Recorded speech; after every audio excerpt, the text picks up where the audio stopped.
Now it's time for one of the heavy hitters of the fungi, Candida albicans. This sketch is jam-packed with information, so go through it carefully. Candida is one of the most heavily tested fungi, so you're more than likely to nail at least a few questions from what you're about to see.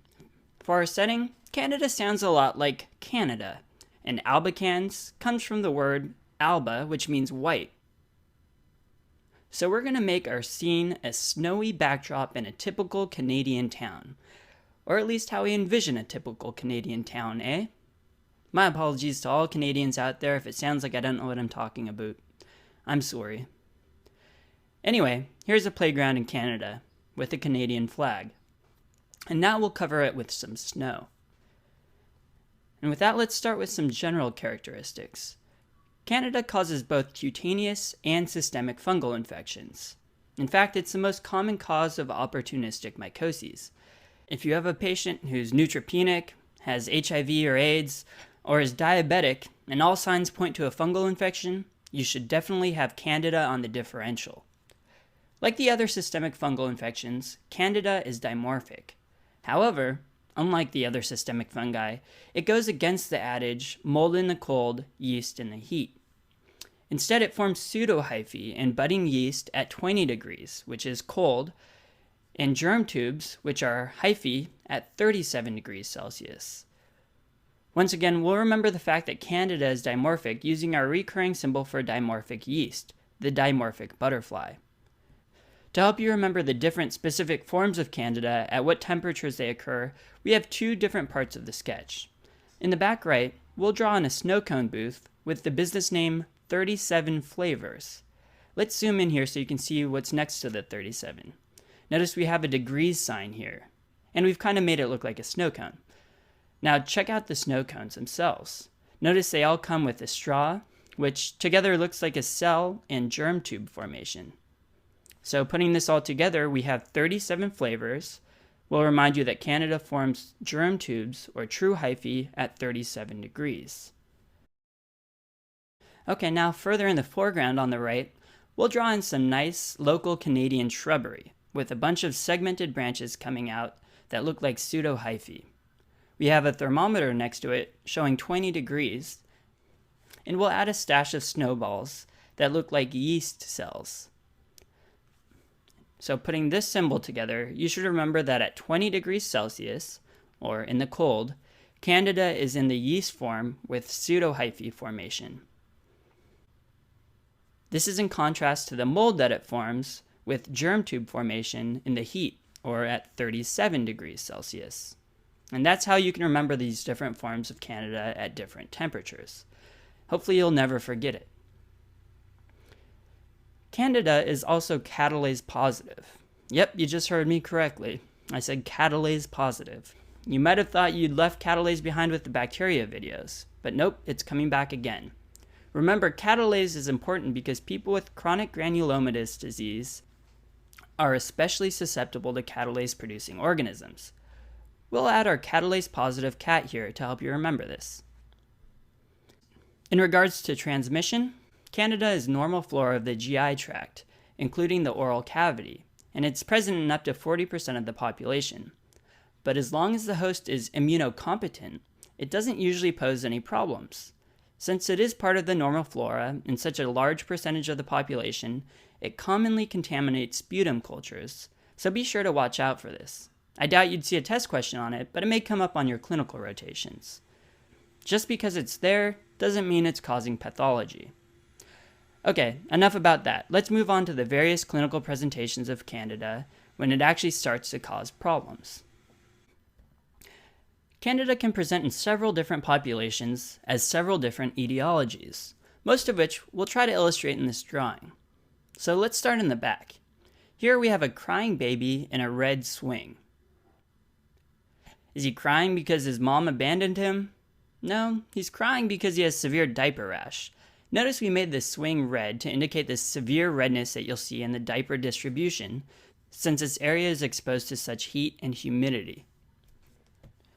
Moving along, we come to this old man with a cane and this boy, who are going to illustrate oral candidiasis, which can actually present in any age, but generally it's seen in the immunocompromised or in those who use steroids. The old man with his cane, of course, represents immunocompromised. Not sure what he's doing at a playground. Hopefully he has a grandchild here, or else that would be kind of awkward. Anyway, look at the young boy with the white, fluffy snow on his tongue. Notice he isn't immunocompromised, but he does have a blue inhaler in his hand, which in this case contains inhaled steroids. If people don't wash their mouth after using inhaled steroids, they can develop oral candidiasis. Another thing to know about these white patches that form in the mouth is that they can be scraped off. This is in contrast to leukoplakia, a precancer which looks a lot like Candida. However, leukoplakia can't be scraped off. To remind you of the scraping, we're going to have a responsible adult in the back here who's shoveling snow. Notice we've also added a container of salt with her, labeled KOH. Salt is useful to have when clearing snow, and KOH is useful to have when prepping these scrapings to aid in the diagnosis of Candida. So Candida can infect just the mouth, or it can extend down into the esophagus, causing candidal esophagitis. This is most commonly associated with people who have AIDS and is known to be an AIDS-defining illness. To help you remember esophagitis, check out this cartoon animal with his mouth open and splotches in its mouth. If you look at the connecting tube slide, it kind of looks like an esophagus, right? And if you look at the base of the slide, there are white patches of snow. These white patches of snow represent the white pseudomembranes, or patches caused by Candida. Knowing that esophagitis is an AIDS-defining illness will be hugely important. As with most AIDS-defining illnesses, it also helps to know at what CD4 count you begin to be at risk for developing illness. For candidal esophagitis, you start developing it at a CD4 count of 100. So we'll add this sign on the esophagus slide that says max of 100 pounds. Instead of pounds, think of CD4 count of 100. This is perfect because slides are obviously built for kids, and a good weight to differentiate between kids and adults would be around 100 pounds. 200 or 400 pounds wouldn't really make sense because those would be some huge adults that you're letting on the slide. So this should really help you remember the number 100. Again, this means that a CD4 count of 100 or less means that the patient is susceptible to Candida esophagitis. Alright, now let's move on to this school teacher. We're going to draw her here on the left, getting hit in the crotch by a snowball from this pesky asthmatic kid. And why the crotch? Well, she's going to represent vaginal candidiasis. In the process of getting hit, she's dropped her bag and all of the stuff is fallen out. And on the ground you can see that she had prescription pills, birth control, and a jar of candy. Do you remember seeing this jar of candy somewhere else? Yep, this dates back to Pseudomonas and it represents diabetics. So diabetes predisposes people to candidal infections. These prescription pills, which represent antibiotics, and these birth control pills are both examples of things that can predispose women to getting yeast infections. Let me first delve into why antibiotic use can be a predisposing factor. Antibiotics kill bacteria, including vaginal microflora, which then allows Candida to flourish. However, remember that Candida does not change the pH of the vaginal secretions, unlike Gardnerella. Normal vaginal pH is acidic, around 3.8 to 4.2 pH, so we're going to represent this by a sign that says playground open until 4 pH. Yeah, I know it should say 4 p.m., but maybe they spell things differently in Canada. Anyway, that should remind you that in Canada land, parks aren't open after 4 p.m. And in women, Candida infections don't happen after 4 pH. If you're a sketchy master, which I hope you are, you know that we like making connections between our videos. So let me pull up the Gardnerella drawing. You see here that we have the price of these plants, say 4p and up, representing higher pHs, versus here in Canada, the park is closed after 4. So there's nothing after 4 pH. So all this Candida fun is happening below 4 pH. So remember this contrast, and you'll remember that candidal vulvovaginitis is common in diabetics and in women who use antibiotics or birth control, but it does not change the pH. our last clinical manifestation that you should be aware of is that Candida is an important cause of endocarditis. So let's draw a roof on this slide and draw some hearts on it to represent endocarditis. Candidal endocarditis is commonly seen in drug users. And what happens is Candida is often found growing in certain types of heroin, which, when injected IV, can seed heart valves. The first valve it would encounter is the tricuspid valve, which is why it's so commonly infected in IV drug users. Notice we've made these roofs shaped like 3 pyramids. We did this as a callback to the Staph aureus video, in which the 3 pyramids represent the tricuspid valve. Same goes for here. IV drug users are at increased risk for developing candidal endocarditis, which commonly affects the tricuspid valve. My guess is that after watching all these videos, you can probably guess what the treatments for Candida will be.